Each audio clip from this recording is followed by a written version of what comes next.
রাত তখন 3:40, মরুভূমির নিস্তব্ধতা ভেঙে ধেয়ে আসছে শব্দের চেয়ে 3 গুণ গতির ইরানি ক্ষেপণাস্ত্র।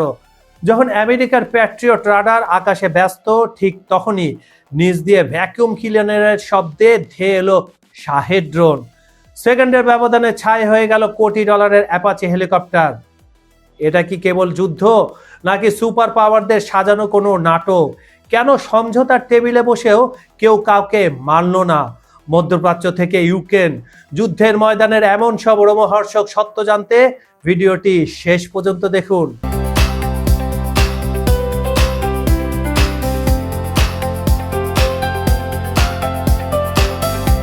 বন্ধুরা, আমরা ভাবছি বিশ্ব শান্তির আলোচনা চলছে, কিন্তু পর্দার আড়ালে চলছে এক ভয়ঙ্কর দাবার চাল। ইরান এবং আমেরিকা কি আসলেই শান্তি চায়, নাকি একে অপরকে বোকা বানানোর এক বৈশ্বিক মঞ্চ নাটক মঞ্চস্থ করছে? পেন্টাগনের রাডারকে ফাঁকি দিয়ে কিভাবে ইরানি ড্রোন মার্কিন ঘাঁটিতে অগ্নিবৃষ্টি ঝরালো, আর ওদিকে ইউক্রেনের আকাশে রাশিয়া এমন কি ডেডলি কম্বো সাজিয়েছে যে পশ্চিমাদের দামি মিসাইলগুলো এখন কেবল খেলনা হয়ে দাঁড়িয়েছে। খবর সংযোগের টপ নিউজের আজকের বিশেষ প্রতিবেদনে আমি ফাঁস করছি যুদ্ধের ময়দানে সেই সব গোপন তথ্য যা পশ্চিমা মিডিয়ায় আপনি পাবেন না। তৈরি হয়ে যান এক রুদ্ধশ্বাস সফরের জন্য।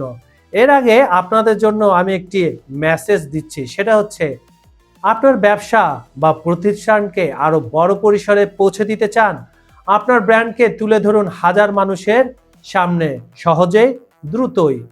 নতুন গ্রাহক খুঁজছেন, বিক্রি বাড়াতে চান, অনলাইনে পরিচিতি গড়ে তুলতে চান, তাহলে আর দেরি কেন? আজই আমাদের সঙ্গে যোগাযোগ করুন। নাম্বার দেওয়া আছে ডেসক্রিপশনে। আপনার সফলতার যাত্রায় আমরা আছি আপনার পাশে। আমাদের ভিডিওগুলো আপনারা পৃথিবীর কোন প্রান্ত থেকে দেখছেন কমেন্টে জানিয়ে দিন। গতকালকের ভিডিওর সেরা 3টি কমেন্ট এখন আপনারা স্ক্রিনে দেখতে পাবেন।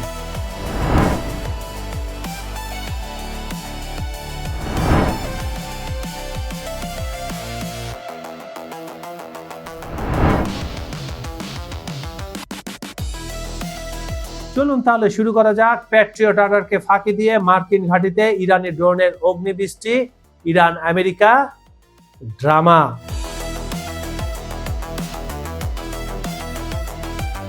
ইরান আমেরিকা শান্তি আলোচনার বিষয়টি আসলে পুরোটাই ছিল একটা সাজানো মঞ্চ নাটক, থিয়েটার, যেখানে জয়ের চেয়েও বড় ছিল মুখ রক্ষা করা। সত্যি বলতে ইরান মনে প্রাণে কখনোই চায়নি এই সমঝোতা সফল হোক, আর আমেরিকাও কোনো দায় পড়েনি নতি স্বীকার করার। কেন? কারণটা লুকিয়ে আছে জনমতের মারপ্যাচে, পাবলিক কি বলে সেটার উপর। যদি ইরান হুট করে শর্ত মেনে নিত, তবে বিশ্বজুড়ে হাসির পাত্র হতো তেহরান। সাধারণ মানুষ প্রশ্ন তুলত যে ইরান হরমুজ প্রণালী ব্লক করার হুঙ্কার দেয়, যে দেশ সারা দুনিয়াকে মিসাইল দিয়ে কাঁপিয়ে দেওয়ার ক্ষমতা রাখে, সে ইরান হুট করে মাথা নত করল কেন?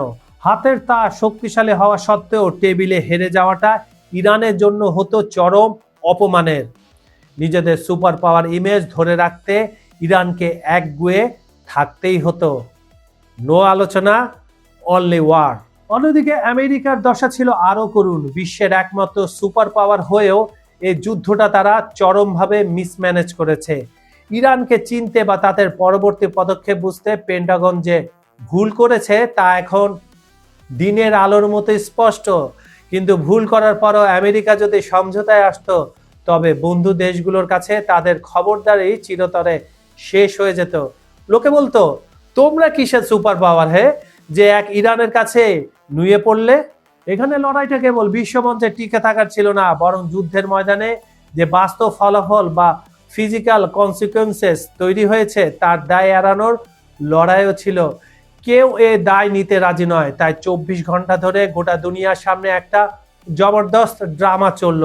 দুই পক্ষই এমন ভাব করলো যেন তারা আলোচনা করতে এসেছে, কিন্তু তলে তলে দুজনেই ঠিক করে রেখেছিল, আমরা মানছি না আর মানব না। দিন শেষে ইরানও নিজের পথে হাঁটলো, আমেরিকাও পিছু টান দিল, আর মাঝখান থেকে মাঝপথে ঝুলে রইল বিশ্ব শান্তি আর পাকিস্তানের দৌড়ঝাঁপ। সবটাই ছিল ইমেজের লড়াই, যেখানে জেতার চেয়ে না হারাটাই ছিল বড় কথা।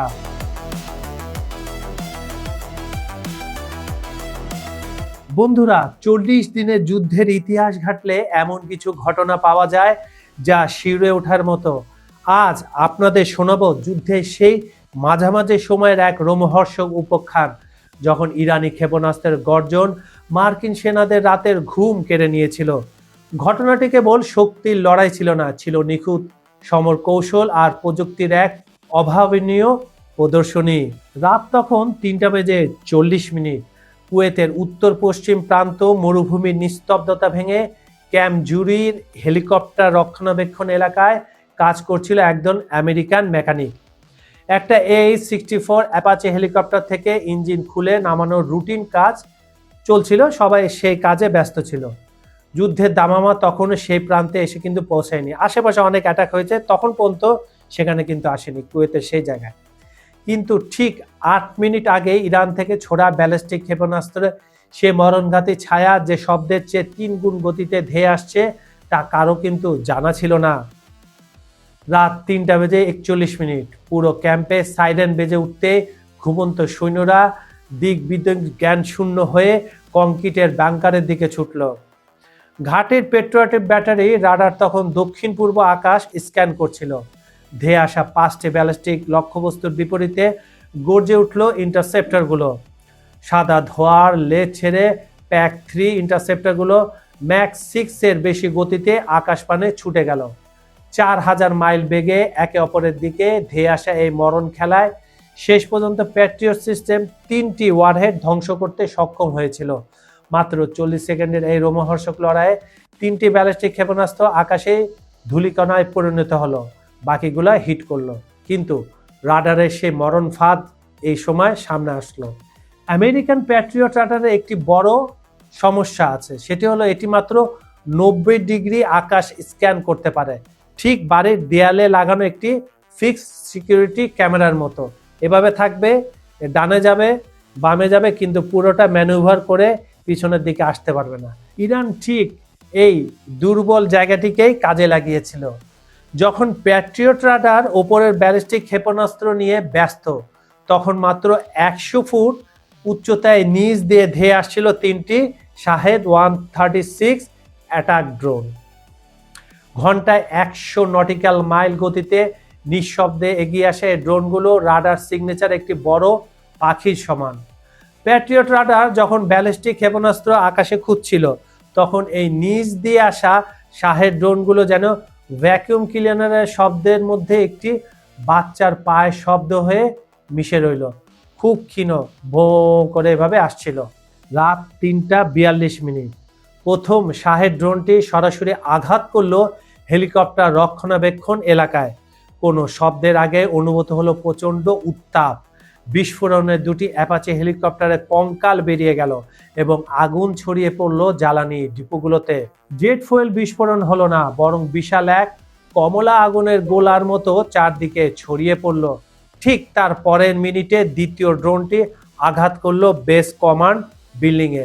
সরাসরি অপারেশনাল সেন্টারের ভেতরে বিস্ফোরণ ঘটায় ক্যাম্পের স্নায়ুকেন্দ্র মুহূর্তে ছিন্নভিন্ন হয়ে গেল। ইরানি কমান্ডার এনক্রিপ্টেড বার্তার মাধ্যমে হামলার সাফল্য নিশ্চিত হওয়ার পর 20 মিনিটের মধ্যে তার লঞ্চারগুলো সরিয়ে ফেলার নির্দেশ দিলেন। কিন্তু আমেরিকান আইসার ততক্ষণে লঞ্চ পজিশন চিহ্নিত করে ফেলেছে। আহমেদ আল জাবের বিমান ঘাঁটি থেকে গর্জে উঠল 4টি F-15E স্ট্রাইক ইগল। প্রতিটি জেটে লোড করা ছিল 92,000 পাউন্ডের প্রিসিশন গাইডেড বোমা। GBU-31 JDAM থেকে শুরু করে GBU-39 স্মল ডায়ামিটার বোমা। রাত 4:10, 25,000 ফুট উচ্চতায় আকাশ সীমা অতিক্রম করার সময় আমেরিকান পাইলটদের সামনে বাধা হয়ে দাঁড়ালো একটি TOR-M1 mobile surface two air missile system. এটি একটি সম্পূর্ণ যুদ্ধ প্ল্যাটফর্ম, যার নিজস্ব রাডার ও 8টি ক্ষেপণাস্ত্র রয়েছে। এটি কারো আদেশের অপেক্ষা করে না, নিজেই লক্ষ্যবস্তু শনাক্ত করে গুলি চালাতে পারে। আকাশে সেই স্নাইপার লড়াই। রাত 4:12, F-15 জেটের ককপিটে রাডার ওয়ার্নিং রিসিভার চিৎকার করে উঠল। APG-82 রাডার দিয়ে পাইলটটি যখন TOR-এর অবস্থান নিশ্চিত করার চেষ্টা করছেন, তখনই TOR কমান্ডের ফায়ার কন্ট্রোল রাডার চালু করে দিলেন। শুরু হলো এক নিস্তব্ধ দাবা খেলা। আমেরিকান পাইলট TOR-এর রেঞ্জের বাইরে থেকে দূরপাল্লার স্নাইপার শট লঞ্চার ধ্বংস করতে চান। আর টিওআর কমান্ডার চান তার রাডারের জালে শিকারকে গেঁথে নিতে। রাত 4:12 সেই মুহূর্তে ককপিটের অ্যালার্মের শব্দে পাইলট শিরে উঠলেও ততক্ষণে লক্ষ্যবস্তুর অবস্থান তার হাতের মুঠে চলে এসেছিল। শুরু হতে চলেছিল আরেকটি ধ্বংসাত্মক অধ্যায়, কিন্তু শেষ মুহূর্তে আমেরিকান পাইলট পিছু হটতে বাধ্য হয়েছিল। সেদিন যদি তিনি পিছু না হটতেন তাহলে F-15 আকাশেই ভূপাতিত করে দিত ইরানের সেই মোবাইল লঞ্চারগুলো।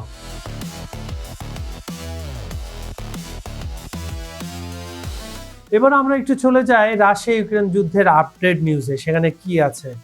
ইউক্রেনের আকাশ প্রতিরক্ষা ব্যবস্থাকে নিস্তেজ করতে ক্রেমলিন এখন এক ভয়ঙ্কর ও চতুর খেলায় মেতেছে। সাম্প্রতিক মাসগুলোতে রাশিয়ার সামরিক রণকৌশলে এক আমূল পরিবর্তন লক্ষ্য করা যাচ্ছে। তারা আর কেবল বিচ্ছিন্নভাবে হামলা চালাচ্ছে না, বরং ড্রোন এবং ব্যালিস্টিক মিসাইলের একটি প্রাণঘাতী মিশ্রণ বা কম্বো অ্যাটাক ব্যবহার করে ইউক্রেনের আকাশকে এক অগ্নিকুণ্ডে পরিণত করছে। এই কৌশলের মূল লক্ষ্য হলো ইউক্রেনের দামি এবং সীমিত সংখ্যক এয়ার ডিফেন্স মিসাইলগুলোকে কৌশলে খরচ কমিয়ে ফেলা এবং শেষ মুহূর্তে মূল লক্ষ্যবস্তুতে আঘাত হানা। রাশিয়ার এই নতুন যুদ্ধের ব্যাকরণ বেশ পরিষ্কার কিন্তু অত্যন্ত বিধ্বংসী।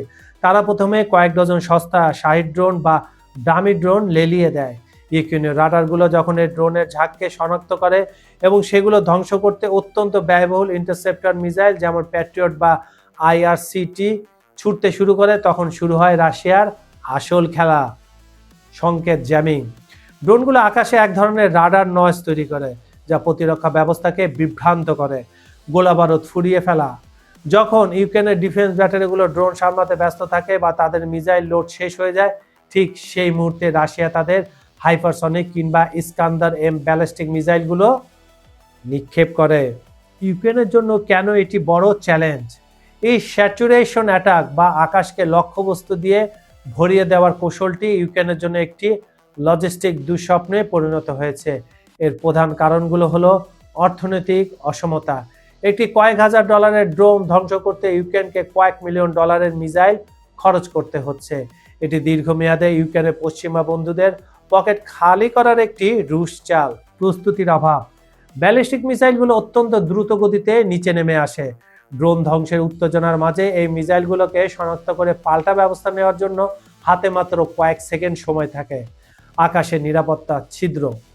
ড্রোনগুলো বিভিন্ন দিক থেকে আঁকাবাঁকা পথে আসা ইউক্রেনীয় রাডারগুলো 360 ডিগ্রিতে মনোযোগ দিতে হচ্ছে, যা প্রতিরক্ষা ব্যবস্থার ফোকাসকে একেবারে দুর্বল করে দেয়। সামনের দিনগুলোর অশনি সংকেত। বিশেষজ্ঞদের মতে রাশিয়া এখন ড্রোন উৎপাদনের হার বহুগুণ বাড়িয়ে দিয়েছে।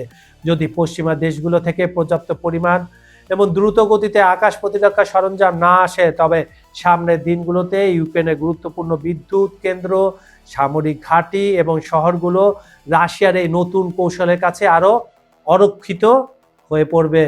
রাশিয়ার এই নতুন মরণ খেলা প্রমাণ করছে এই যুদ্ধ এখন কেবল শক্তির নয়, বরং চরম ধৈর্য এবং কৌশলের লড়াইয়ে মোড় নিয়েছে। ইউক্রেনের আকাশের নিয়ন্ত্রণ ধরে রাখা এখন কিয়েভের জন্য অস্তিত্ব রক্ষার লড়াই হয়ে দাঁড়িয়েছে। কিন্তু বন্ধুরা, আসল রহস্য কি এখানেই শেষ? ক্যাম্প জুরি যে ধ্বংসলীলা আমরা দেখলাম তা কি কেবল শুরু? পেন্টাগনের ভেতর থেকে ফাঁস হওয়া একটি গোপন নথিতে দাবি করা হচ্ছে রাশিয়া এবং ইরান এমন এক অদৃশ্য প্রযুক্তির উপর কাজ করছে যা সচল হলে পৃথিবীর কোনো রাডারই আর কাজ করবে না। যদি তাই হয় তবে কি খুব শীঘ্রই ওয়াশিংটন বা লন্ডনের আকাশে আমরা এই মরণ ঘাঁটিগুলা দেখতে পাবো? আর আমেরিকার হাতে কি এমন কোনো সিক্রেট ওপেন আছে যা দিয়ে তারা এক নিমেষেই বদলে দিতে পারে যুদ্ধের মোড়? পরের পর্বে আমি ফাঁস করব সেই ভয়ঙ্কর সত্য যা শুনলে আপনার গায়ের লোম দাঁড়িয়ে যেতে পারে। সেই বিস্ফোরক তথ্য মিস করতে না চাইলে এখনই খবর সংযোগ সাবস্ক্রাইব করে বেল আইকনটি চেপে রাখুন, কারণ পরের ভিডিওটি আসতে চলেছে আরো বড় কোনো ঝড়ের সংকেত নিয়ে। আমি কাজল হায়দার আজ এখানে বিদায় নিচ্ছি। ভালো থাকুন, নিরাপদে থাকুন আর চোখ রাখুন খবর সংযোগের পর্দায়। আল্লাহ হাফেজ।